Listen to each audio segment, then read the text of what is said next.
பிரைஸ்தலான். நாள் 128 தியான பகுதி 1 சாமுவேல் 22ஆம் அதிகாரம் மற்றும் 23ஆம் அதிகாரம். 22ஆம் அதிகாரத்தை வாசிப்போமானால், தாவீது அதுலாம் என்னும் ஒரு கெபினிடத்தில் போய் அங்கே வாசம் பண்ணினான். தாவீது அவ்விடத்தில் இருக்கிறான் என்று கேள்விப்பட்டவுடன் தாவீதின் சகோதரரும் தாவீதினுடைய தகப்பன் வீட்டார் அனைவரும் தாவீதிடத்தில் சென்றார்கள். இதில் தாவீதின் குடும்பத்தாருக்கு தாவீதின் சகோதரர்களுக்கு எந்த ஒரு பிரச்சனையும் வரவில்லை. தாவீது தான் பிரச்சனை நிமித்தமாக கெபிக்கு போய் தங்குகிறார். தாவீதுடைய அந்த தாழ்வான நேரத்தில் தாவீதின் சகோதரர்கள் தாவீதுக்கு பக்கபலனாக ஆறுதலாக இருந்தார்கள்.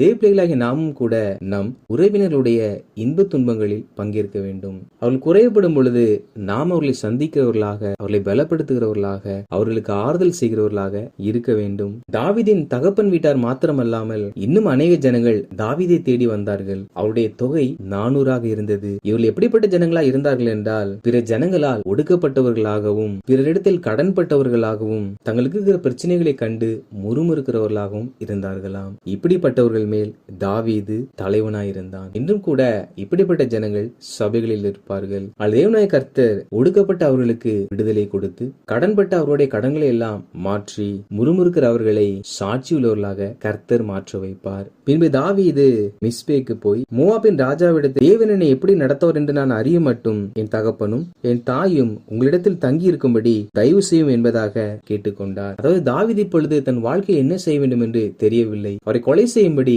சவுல் தேடிக் கொண்டிருக்கிறார். எனவே தேவன் தன்னை எப்படி நடத்த வேண்டும் என்பதை நான் அறிய வேண்டும் என்பதாக தாவீது விரும்புகிறார். தேவப்பிள்ளைகளாக நாமும் கூட தேவன் நம்மை எப்படி நடத்த விரும்புகிறார் என்பதை நாம் அறிந்து கொள்ள வேண்டும். நாம் நம் இருதயத்திற்குள் நமக்கென்று ஒரு பாதைகளை நியமித்து வைத்திருப்போம். அது நமக்கு முக்கியமான பாதை அல்ல. தேவன் நாம் எப்படி செல்ல வேண்டும் என்று அவர் நமக்கு ஒரு பாதை வைத்திருப்பார். அந்த பாதையை நாம் அறிந்து கொண்டு அந்த பாதையில் செல்ல வேண்டும். மேலும் இதில் தாவீது தன் தாய் தகப்பனை மோவாபின் ராஜாவிடத்தில் தங்க வைத்தார். இதன் பொருள், நம் தாய் தகப்பன் பாதுகாப்பா இருக்க வேண்டும் என்றால் நாம் அவர்களை முதியோரிடத்தில் சேர்க்க வேண்டும் என்பதாக நாம் நினைத்து விடக் கூடாது. தாவீது இங்கே வீட்டில் குடியிருக்கவில்லை, மலையிலும் கெபியிலும் குடியிருக்கிறார். அவரை கொலை செய்ய சவுல் தேடுகிறபடியினால் தாவீதோடு யார் இருந்தாலும் அவர்களும் கொலை செய்யப்படுவார்கள். அது நிமித்தமாகத்தான் தாவீது தன் தாய் தகப்பனை பாதுகாக்க வேண்டும் என்று சொல்லி மோவாப் ராஜாவிடத்தில் கேட்டார். தேவப்பிள்ளைகளாகிய நாமோ ஒரு நாளும் நம் தாய் தகப்பன்மாரை முதியோரிடத்தில் கொண்டு போய் சேர்க்கிறவர்களாக காணப்படக்கூடாது. அவர்கள் இந்த பூமியில் வாழும் நாள் வரையிலும் அவருடைய மரண பரியந்தமும் நாம் பிறக்கும் பொழுது மரண வழியை ஏற்றுக்கொண்டு நம்மை பெற்றெடுத்த அந்த தாயையும் நாம் வளரும் வரையிலும் ஒவ்வொரு நாளும் நம்முடைய எல்லா தேவைகளையும் சந்தித்து இயலாமையிலும் பணிக்கு சென்று நம்மை சுமந்து வந்த தகப்பனையும் அவருடைய கடைசி நாட்களில் நாம் பாதுகாத்து சமாதானத்தோடு அவள் இந்த பூமியை விட்டு கடந்து செல்லும் வரை நாம் பார்த்து கொள்ள வேண்டும். அப்படி செய்கிறவர்களுக்கு தான் பரலோக ராஜ்யம் கொடுக்கப்படும். தாய் தகப்பனை முதியோர் இல்லத்திற்கு சேர்க்கிறவர்கள் நரகத்தில் முன்பதிவு செய்கிறவர்களாய் இருப்பார்கள். பின்பு தாவீது ஆரை தின்னும் காட்டிலே போய் அங்கே குடியிருந்தான். அப்பொழுது சவுல் ராமாவிற்கு போய், தாவீது தனக்கு விரோதமாய் கட்டுப்பாடு பண்ணினான் என்றும் என் மகனாகிய யோனத்தான் எனக்கு விரோதமாய் அந்த வேலைக்காரனை எழுப்பிவிட்டான் என்பதாகவும் சொல்லுகிறான். அப்பொழுது அங்கே நின்ற தோவைக் என்னும் ஏதோமியன் ஈசாயின் மகன் அகிதூபின் குமாரனாகிய அகிமெலேக்கிடத்தில் வர கண்டேன். அந்த அகிமெலேக் தாவீதுக்காக கர்த்தரிடத்தில் விசாரித்து அவனுக்கு வழிக்கு போஜனத்தை கொடுத்து பெலிஸ்தனாகிய கோலியாத்தின் பட்டயத்தையும் அவனுக்கு கொடுத்தான் என்பதாக அவன் சொன்னான். அதாவது ஆசாரியன் தாவீதுக்கு வழிக்கு போஜனத்தையும் பட்டயத்தையும் கொடுத்தானாம். இது இரண்டும் எதை குறிக்கிறது என்றால் கர்த்தருடைய வார்த்தையை குறிக்கிறது. போஜனம் என்பது பசி ஆற்றுவதற்கு. நாம் கரத்தில் வைத்திருக்கிற வேதாகமமானது நாம் தேவையோடு இருக்கும் பொழுது, ஆறுதல் இன்றி இருக்கும் பொழுது அந்த வார்த்தைகளானது நம்மை ஆறுதல் படுத்தி நம் தேவைகளை அறிந்து ஏற்ற வார்த்தையை கொடுத்து நம்மை பலப்படுத்தும். அதே சமயத்தில் அந்த வார்த்தைகள் பட்டயத்தை போல நாம் தவறு செய்யும் பொழுது நம்மை கண்டிக்கவும் பாவங்களை நம்மை விட்டு அப்புறப்படுத்தவும் செய்யும். வேதவசனம் என்பது ஆறுதல் படுத்தவும் கண்டிப்பதற்கும் பயன்படும். அப்பொழுது சவுல் ஆள் அனுப்பி எல்லா ஆசாரியரையும் அழைத்து வரும்படி சொல்லுகிறான். இந்த ஆசாரியர்கள் வந்தபோது சவுல் அவர்களை பார்த்து, ஈசாயின் மகன் எனக்கு விரோதமாய் கட்டுப்பாடு பண்ணி எனக்கு விரோதமாய் எழும்பினான். நீ அவனுக்கு அப்பமும் பட்டயமும் கொடுத்து தேவ சந்நிதியில் அவனுக்காக விசாரித்தா என்பதாக கேட்க, ஆசாரியனோ எனக்கு இந்த காரியம் எல்லாம் தெரியாது என்பதாக சொல்லுகிறான். சவுலோ, நீயும் உன் தகப்பன் வீட்டார் அனைவரும் சாகவே சாக வேண்டும் என்று சொல்லி சேவகரிடத்தில் ஆசாரியர்களை கொல்லும்படி கட்டளையிடுகிறார். அவர்களோ கர்த்தருடைய ஆசாரியரை கொல்ல தங்கள் கைகளை நீட்ட சம்மதிக்கவில்லை. அப்பொழுது சவுல் தோவேக்கை நோக்கி, நீ போய் ஆசாரியர்களை கொன்று போடு என்பதாக சொன்னான். அவன் எழும்பி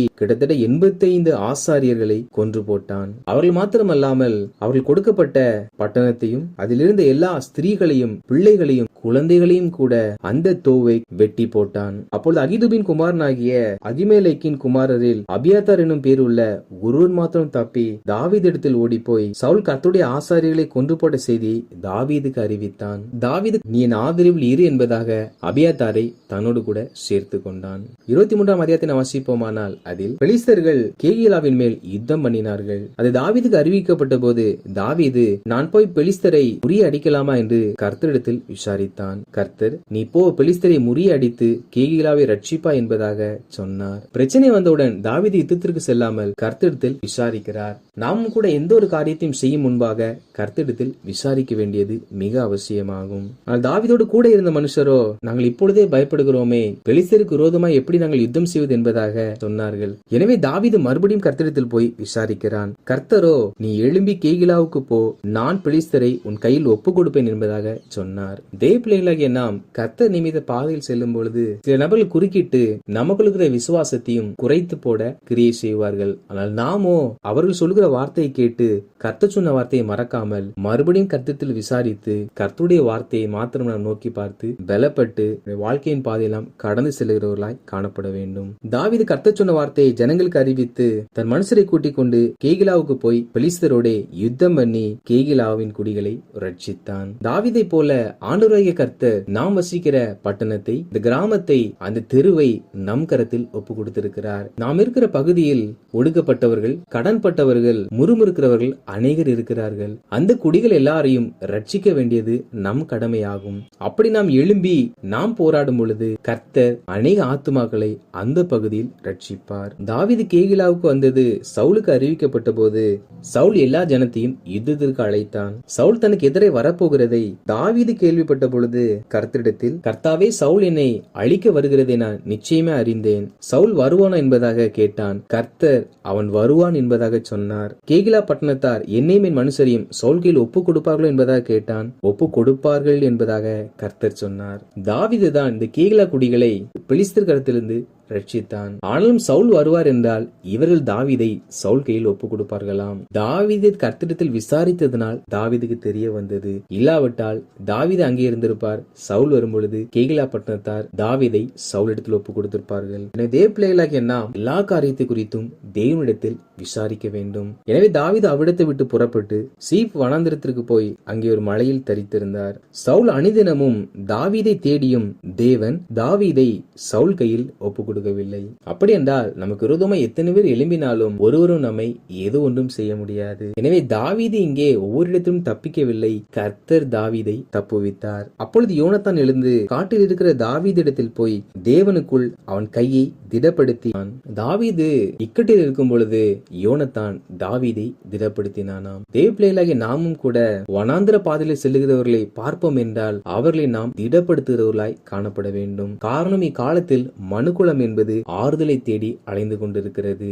எனவே யாரை சந்தித்தாலும் அவர்கள் எப்பேற்பட்ட பிரச்சனைகள் இருந்தாலும் அவர்களுக்கு நல்ல ஆறுதல வார்த்தைகளை கூறி அவர்கள் கரங்களை நாம் திடப்படுத்துகிறவர்களாய் காணப்பட வேண்டும். இதற்கு பிற்பாடு தாவீது சீப் வனாந்திரத்திலும் அந்த காடுகளிலும் இருந்தபடியினால் அந்த ஊர் ஜனங்கள் சவுலிடத்தில் ஆள் அனுப்பி தாவீது இங்கே ஒளிந்திருக்கிறான் என்பதாக சொன்னார்கள். அப்பொழுது சவுலும் சவுலின் மனிதரும் வந்து தாவீதையும் தாவீது மனிதரையும் சுற்றி வளைத்தார்கள். அந்த சமயத்தில் பெலிஸ்தர் இஸ்ரவேல் மேல் வந்தபடியினால் சவுல் தாவீதை விட்டு பெலிஸ்தரோடு யுத்தம் பண்ண போனார். நம்முடைய வாழ்க்கையிலும் கூட நமக்கு விரோதமாக அநேகர் எழும்பலாம். ஒரு வினாடியில் நம்மை அவர்கள் கவிழ்க்க முயற்சிக்கலாம். ஆனால் கர்த்தர் நமக்கு எதிராக வருகிற மனிதர்களுக்கு அவர் வேற பிரச்சனைகளை கொடுத்து நம்மை அவர் கரத்திலிருந்து பாதுகாப்பார். கர்த்தர் ஒரு நாளும் நம்மை ஒருவர் கரத்திலும் ஒப்பு கொடுக்க மாட்டார். பின்பு தாவீதும் தாவீதின் மனிதரும் அவ்விடத்தை விட்டு எங்கேதில் உள்ள பாதுகாப்பான இடத்தில் போய் தங்கினார்கள். வாசித்த இந்த அதிகாரிகளின்படி கர்த்தருடைய ஜனங்களாகிய நாம் நம் குடும்பத்தில் உள்ள நபர்களுடைய இன்ப துன்பத்தில் நாம் பங்கேற்று நாம் ஒடுக்கப்பட்டவர்களாய் கடன்பட்டவர்களாய் முறுமுறுக்கிறவர்களாய் இருந்தாலும்